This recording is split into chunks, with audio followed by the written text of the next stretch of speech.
What's up, everybody? I want to tell you about Anchor. If you haven't heard about Anchor by Spotify, it's one of the easiest ways to make a podcast with everything you need all in one place. Let me explain. Anchor has tools that allow you to record and edit your podcast right from your phone or computer. When hosting Anchor on Anchor, you can distribute your podcast on listening platforms like Spotify, Apple Podcasts, and more. It's everything you need to make a podcast in one place. And best of all, Anchor is totally free. So download Anchor, the app, or go to anchor.fm to get started. And I'm a veteran, so let's hear some more military cadences.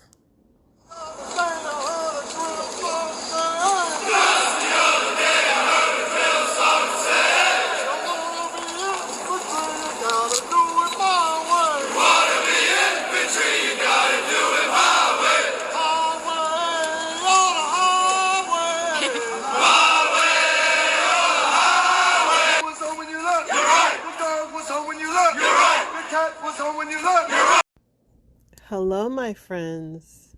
Here we are to meet again. Well. There's a lot to talk about today. I won't say per usual because some days are just very slow days, but today was actually a lot of things happen today. So let's just get right into it.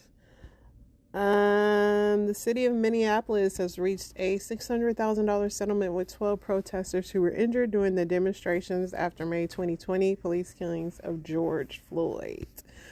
This was an interesting one. The University of Florida quarterback Jalen Kitna has been arrested and accused of distributing child pornography on a website called Discord. His father was the NFL quarterback Jon Kitna. Anyway, the university suspended him indefinitely. He was a quarterback for the University of Florida, and he was sharing child pornography on a website. And he said he thought it was legal because he found it on the internet. It's just very strange because he's only 19, and not saying that this is like, obviously it's alleged, but it's very strange because he's so young to be having that kind of mindset. You'd have to wonder if he was a victim himself. Another story is Danny Masterson. They declared a mistrial for him. That's That 70s Show star. The jurors could not agree on a verdict. They're going to retry him in February of next year, but it's going to probably be a civil case. These women all went to the Church of Scientology, and the women are going to try to sue the church for their interference in them even trying to. This has been like a decade-long trial, and they've been trying to get some justice, and they said the church interfered. So Trump, they finally got a hold of his taxes. So they have 6 years worth. So we'll see what they do with that. Let's see what else. Puerto Rico extends Luma Energy despite concerns over power outages. They had a lot of issues with them, but it's probably all they can get. Shane Burley, he was the one of the white nationalists that was in part of the Oath Keepers, so they want to cut the head off the snake, but they said it won't be enough. The estate of Jeffrey Epstein has agreed to pay the Virgin Islands more than $105 million to settle a lawsuit alleging that he used the territory as the base of extensive sex trafficking operation. Honestly, should this man have any money left? He's no longer alive. Like, all his money should go to the victims. How is he even having an estate still? Like, that's wild, especially since the list is supposedly so long. Everybody is, with the rail union strike looming, it could affect water supply, all kind of supplies. We depend on our railroads, so they are watching that to see if they'll get everything passed. Um, there's 7 Republicans that are opposing the National Defense Authorization Act because they want the COVID vaccine mandate taken out of that. And as a veteran, it's shocking because had to get all kind of vaccinations when I was in. So now it's like, it's a new era. I'll say that. That now they are saying that these vaccinations are dangerous. Interesting. So this kid that Sam Bankman-Fried that had the whole crypto situation going on. This guy, his level of not being unbothered, it's pretty amazing to me because with all the everything that he's facing, he just says that he had a bad day, and the dude is like down to one credit card and everything, like he's facing all kind of bankruptcy, all kind of things, but he literally just said that he was shocked at his firm collapsing and that he made a mistake and he wasn't really tripping. I'm like, I don't know if he's maybe in some kind of all the way shock, but he was just, I mean, he was kind of nonchalant about the whole thing. I mean, he appears to feel bad, but not to where if this happened to me, a little peon, I mean, facing jail time, all the things that he's facing. Yeah, this is literally what he said. He said, look, I've had a bad month. This has not been any fun for me, but that's not what matters here. What matters is millions of customers. What matters here are the stakeholders in FTX.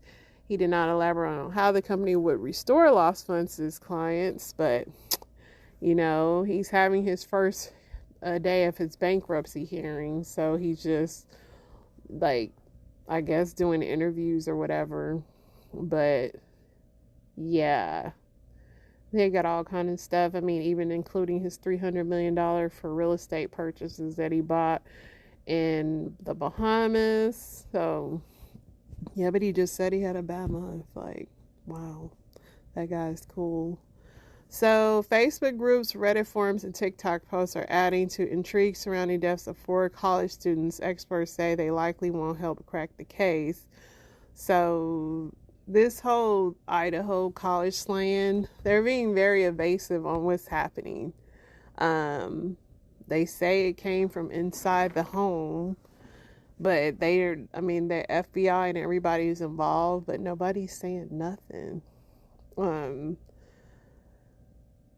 People are frustrated with the police. There's been hundreds of tips and calls provided to local state, but former FBI agents and law enforcement experts say the more often they're not, it's going to be a hindrance because they have to go through a whole bunch of all of the things. They just can't, I don't know, it's weird. They just for some reason cannot find that who killed these 4 friends. There has been no weapon found. There's a private Facebook group that has about homicides, has more than 32,000 members, in which users are dissecting past social media posts the friends made before their death, piecing together their interactions with the others on Instagram, Facebook, and Venmo, and even name people who they believe could be the suspects or who the police should interview. Don't you love internet sleuths? I mean, sometimes they do solve murders, but other times not. The hashtag Idaho Murders has 94 million views on TikTok. And yeah, they just said the deaths are targeted. That's what the police say. And they are just trying to, 1, get past the rumor control, and 2, maybe solve it. I mean, it does not look promising. The mothers of 3 Americans who died this month from suspected carbon monoxide poisoning at an Airbnb in Mexico City said their deaths are easily preventable and announced an upcoming lawsuit against the rental giant. Airbnb is facing all kind of lawsuits, let's be clear. But be safe because it's getting real out there. Let's see what else is going on here.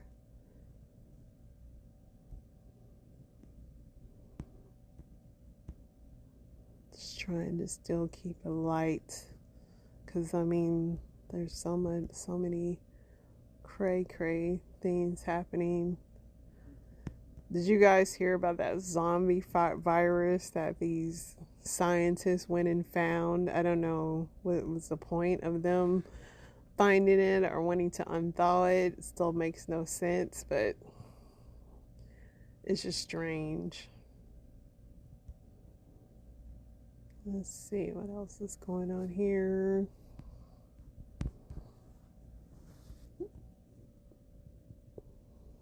So I'm giving away bingo like Mexican lottery cards to Taco Tuesdays and World Cup watch parties. Latino voting mobilization efforts are ramping up in Georgia ahead of the Senate runoff. So yeah, that's coming up next week.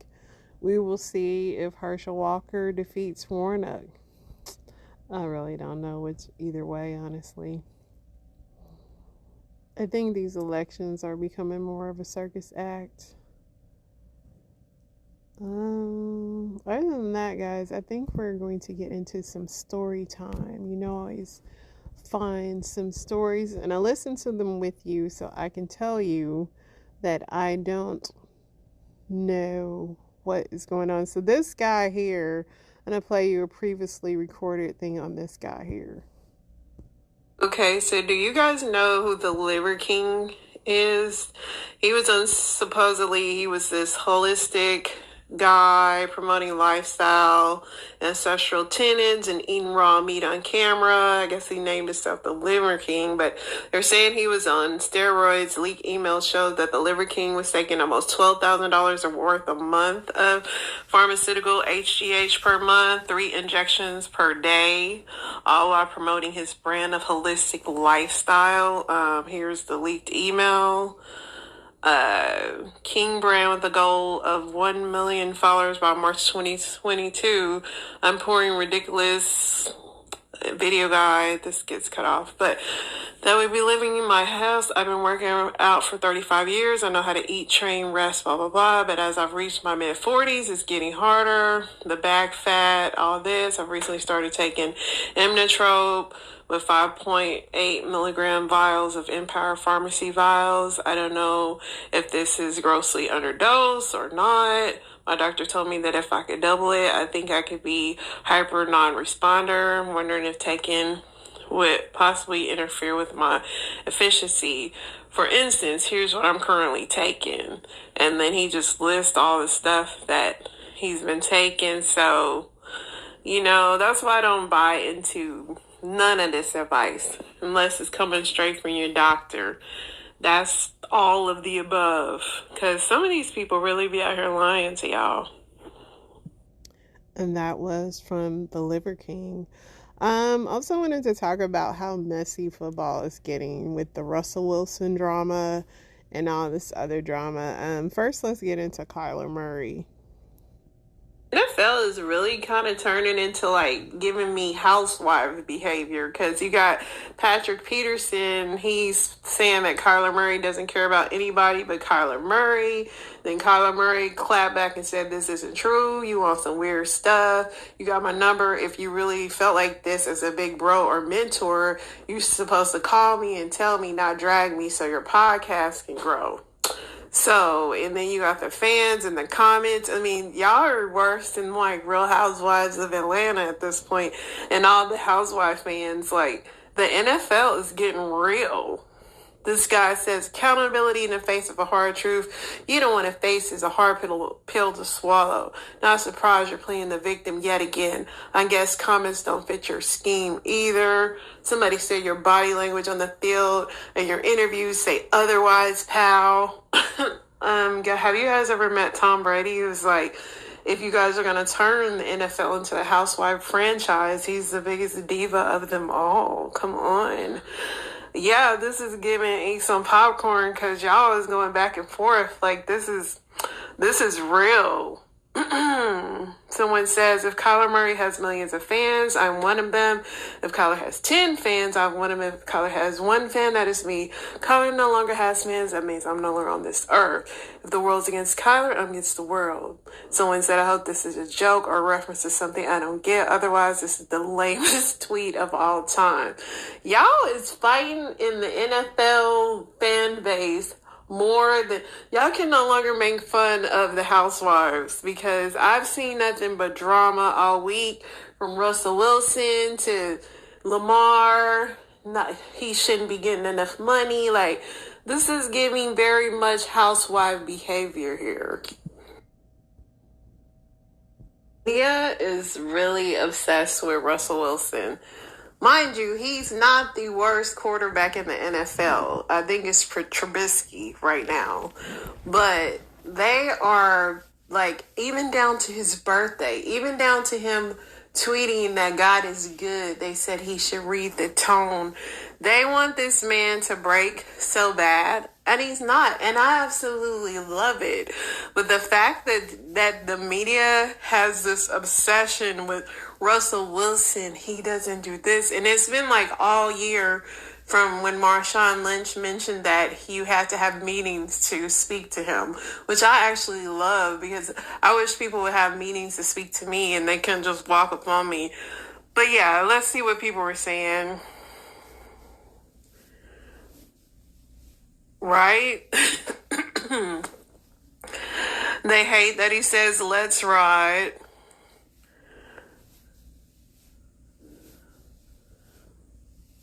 I mean, y'all are obsessed with Russ at this point. Like, anything the man do, it gets an article. Russ wore a suit. Russ did this. Like, y'all wrote a whole article about this man's 34th birthday, and that half of the team showed up. There's been some gossip about Russell Wilson standing in the locker room. Here's some context. Per his wife, she threw him a party last night, and it looked like about half the team was there on a player's day off. Why do people have to be so hurtful? Like, why are y'all so obsessed with Russell? Like, I get it. Being a quarterback is hard, but the man is rich. Y'all stuck with him till 2027. He has a whole contract. Like, the obsession is, like, at this point, very noticeable, and to me, very biased, because Baker Mayfield, all the rest of them are not doing that great either. And the Texans still have the worst league, so I just think it's overkill at this point. Definitely overkill on the Russell Wilson. Let's talk about this Meghan Markle and this Buckingham debauchery. And it's not Meghan Markle, but some lady that went there and experienced racism, as she says. And I recorded this earlier, so I shall play now. This is going to be a very much so unpopular opinion. So y'all know this little story about, I do not know how to say this lady's name, Miss Fulani. She had experienced racism at Buckingham Palace. So this guy tweets, Dr. Sholo, shout out to your tweet. Meghan Markle and Prince Harry told you of racism in the royal family and household, but she was vilified, abused, violated for speaking the truth. Miss Fulani's experience with the lady Susan Hussey wasn't isolated, one-off, or a bad apple at Buckingham Palace. You can't reform this. So here's Meghan looking snatched. She looks great. And so here's Miss Fulani. And they were asking where she's from. She said, I don't know. They didn't leave any records. And the lady said, well, you must be from somewhere, you know. Where are you from? I spent time in France. Where are you from? The lady's like, here in the UK. And she's like, no, but what nationality are you? And she's like, I'm born here and I'm a British. And she's like, no, but where are you? This is just too long of a conversation. I'm going to let y'all scroll in. This is what I say. We don't need no testimonies of racism in Buckingham Palace. It's obvious. Like, sometimes I get it. It should be diversity everywhere, and nobody should ever face discrimination or racism.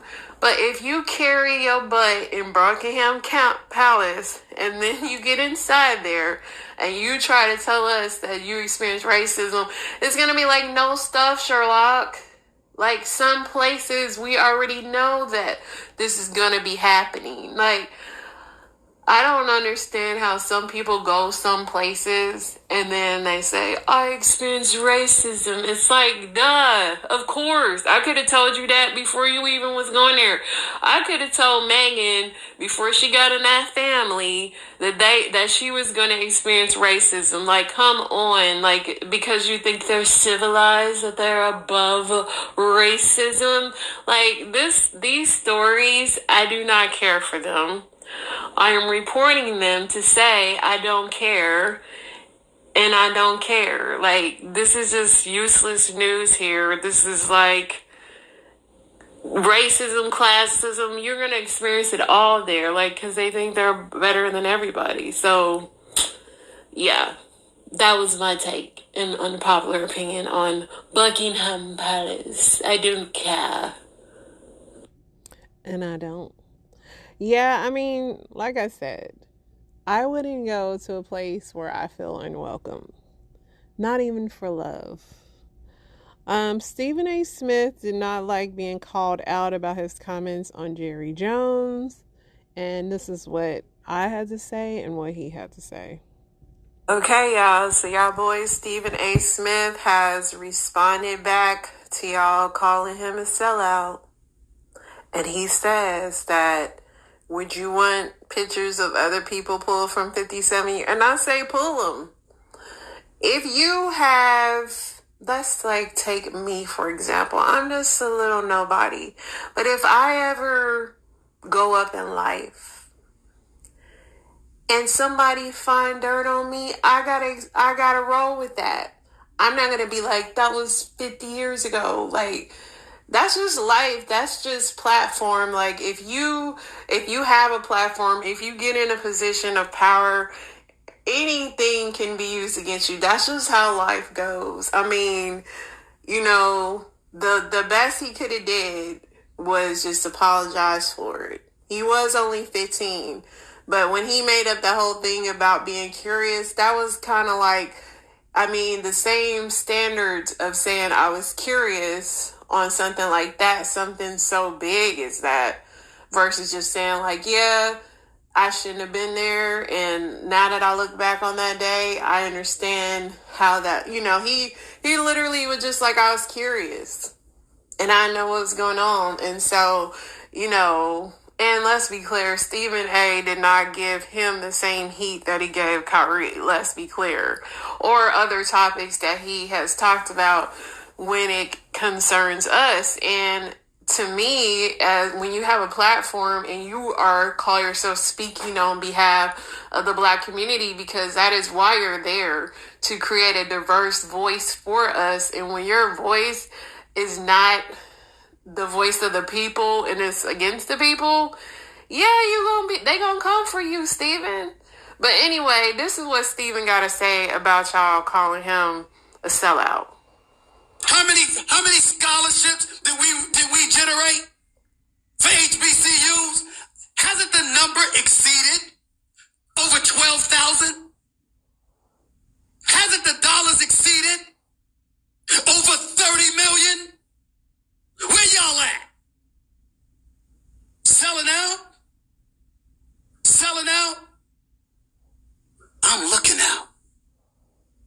I'm looking out.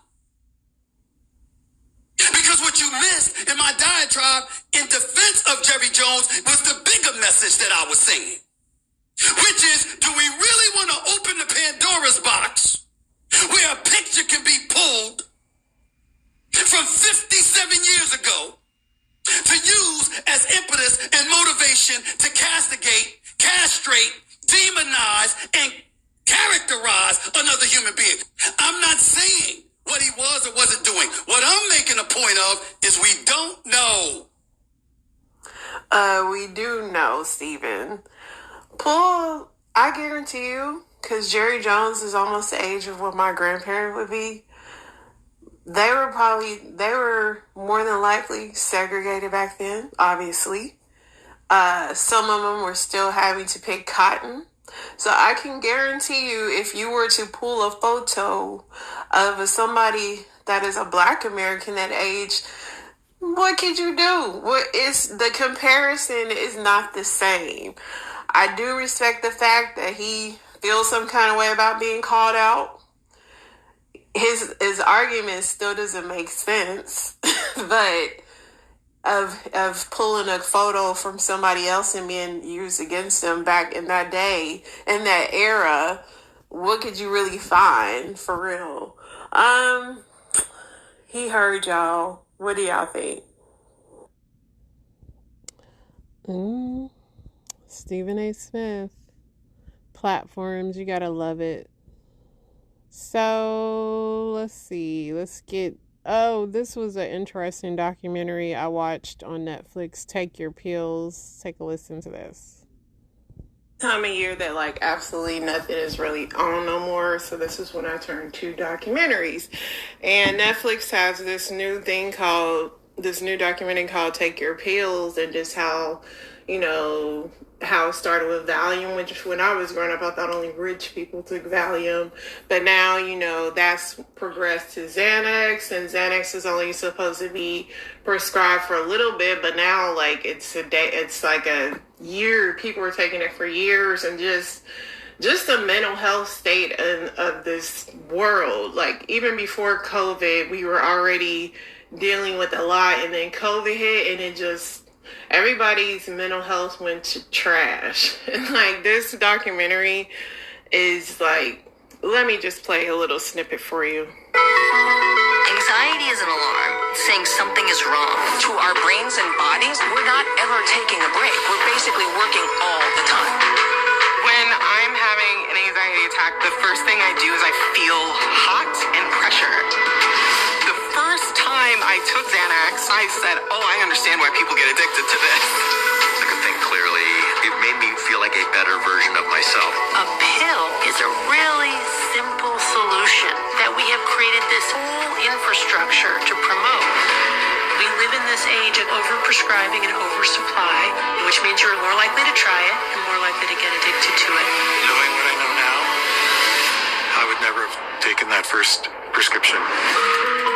There's this huge Xanax crisis. Now we're seeing younger and younger age groups not only being prescribed benzodiazepines, but being kept on them. Xanax works more quickly than most other benzodiazepines and wears off more quickly.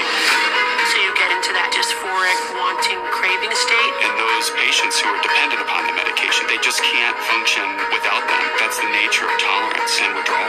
We are stuck in this old story, fixing something that's broken instead of building resilience against it. What's going to get you on the other side of the anxiety is to actually go through it. There is something awfully shaming for someone to say, pull yourself up by your bootstraps, just do it if you can. Learning how to cope with the world is a journey. It's something that you learn to do over time.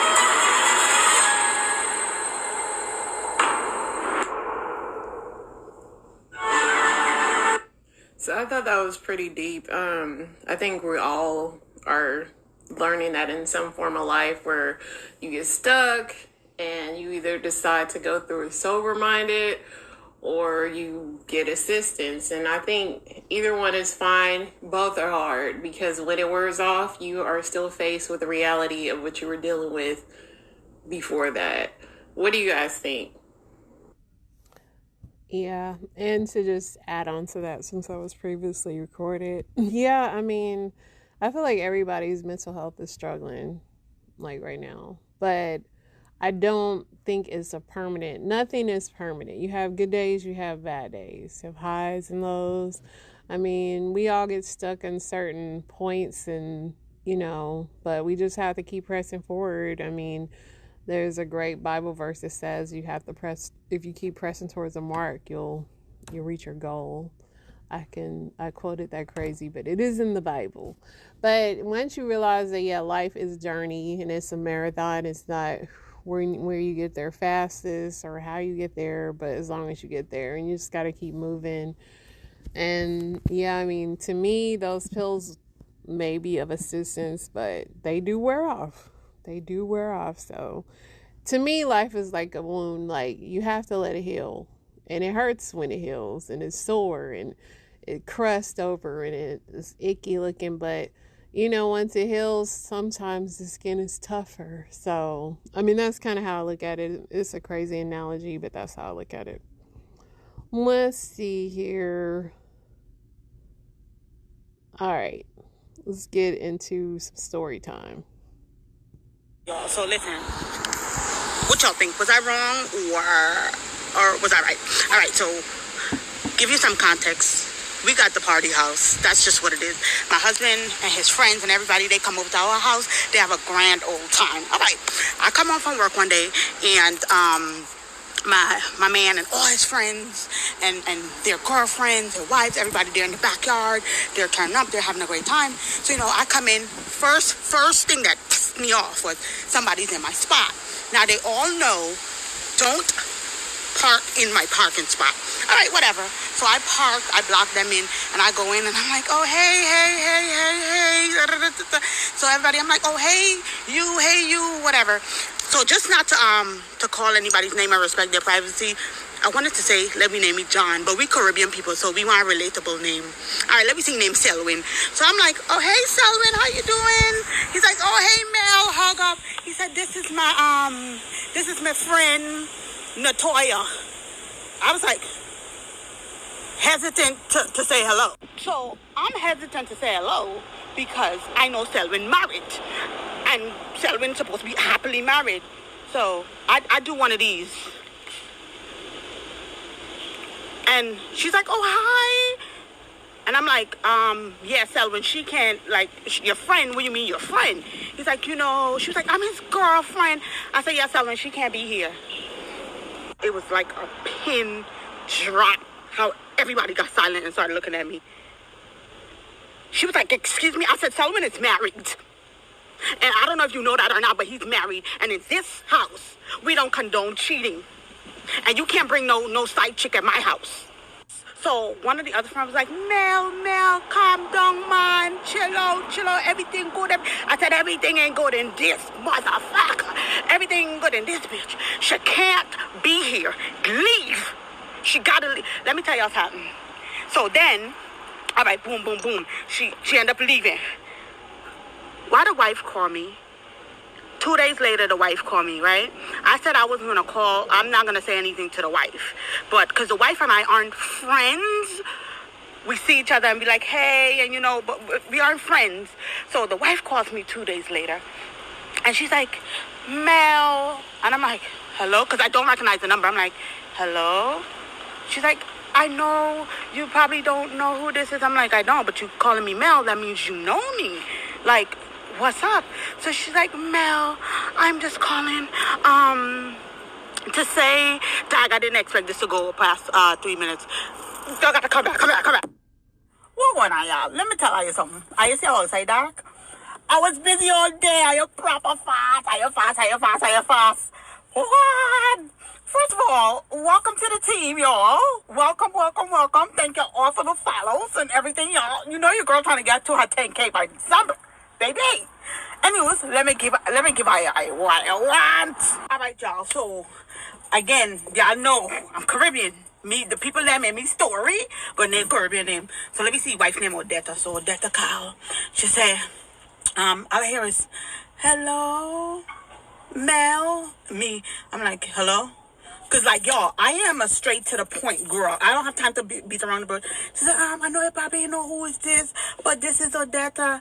I said, oh, hey, girl, hey, what's up? She said, Mel, tell me what happened at your house the other day. I said, girl, listen, we're grown. What is it that you would like to know? Like, why are you reaching out to me? Why are you calling me? She's like, oh, well, you know, somebody called me and tell me how Selwyn had a woman by your house. I said, well, yeah, whoever the somebody is, absolutely. I said, yep, normal stuff. Everybody was over at my house. And yes, Selwyn did have somebody there. And I put her and Selwyn out. I said, oh, God, man, know what for do. Man, know if for left Selwyn or what. I said, girl, listen. It's up to you. Whatever you choose to do, that's your business. That part, I don't have no control of. That is your business. But let me tell you all this. I do not condone infidelity. When you are when you're married, You hear me? I know what it feels like. I know what it feels like. And I would never, ever sit down and support no man or woman cheating on their spouse. Never. And that's just me. I am going to call it out. Call it what it is. I'm going to call it out. I agree with her. And karma is real. And yeah. And if you don't say nothing and you give that impression that you condone that, like, what's that saying to your man or whoever, like, oh, well, is she okay? You know, it's just a bad look all around. So I agree with her. And how can we not love that accent? That accent is amazing. That's my new favorite accent. Let's go to the next one. Hey, you. Let's talk cougars. Let's teach these young pumas about this alum. I know. It's the best kept secret. We hide it in our medicine cabinet, or we'll hide it in our spices, right? All right. Hey, you. So listen, baby. I was minding my business last week, as I so often do. Y'all know me. Y'all know I love minding my own business. But I get a phone call from my daughter letting me know that one of my videos that I made over 15 months ago showed up on a website or an Instagram account under Spiritual Word and the Shade Room TMZ and on someone on Twitter. So my video about alum, right, is surfacing now all out in cyberspace. Some would say, oh, it went viral. I don't know, but I just want you to know this. For everyone that saw that video, that came for me, that disagreed with me, just know this. I stand by what I say. I believe in generational remedies that are passed down. You know, if it didn't kill you, you know, you were good. You know what I'm saying? Because before there was all these OBGYNs and, you know, all these doctors and everything out, and especially in the African American community, before it was all that, you know, your grandma would tell you certain remedies or certain things to do, you know, cod liver oil, you know, all the stuff that they taught us when we were growing up. Okay, so alum is one of those things. So for all the ones, because of the fact that I described it as it's like pickling pickles, that's exactly what it is. But if you look up the word alum, A-L-U-M, and you look at all the things you could do with it, you would know that you can cleanse with it. And it's not necessary because you need to do Kegels. Baby, I've been doing Kegels since I was 13. Okay? And we're not supposed to sit in the tub and take a tub. And yes, I'm fully aware that we're not supposed to douche, but you have to understand, especially in the baby boomers generation, they may not have used those disposable ones that we use, but they used to have the bag itself. I know because I've seen it several times, different places when I was growing up, and women would put, you know, their vinegar and a certain portion of water in there, you know, to do their cleansing. Granted, I get it. We're not supposed to do it, but there's a lot of things as women that we're not supposed to do. We do, you know that rule. You're not supposed to have sex before marriage, but we do. You know that you're not supposed to have sex without a condom because of STDs, but we do. So what we talking about here? You mad? You big mad because I shared with the world about alum? I bet you won't try it, because if you do, you'll see that I'm right.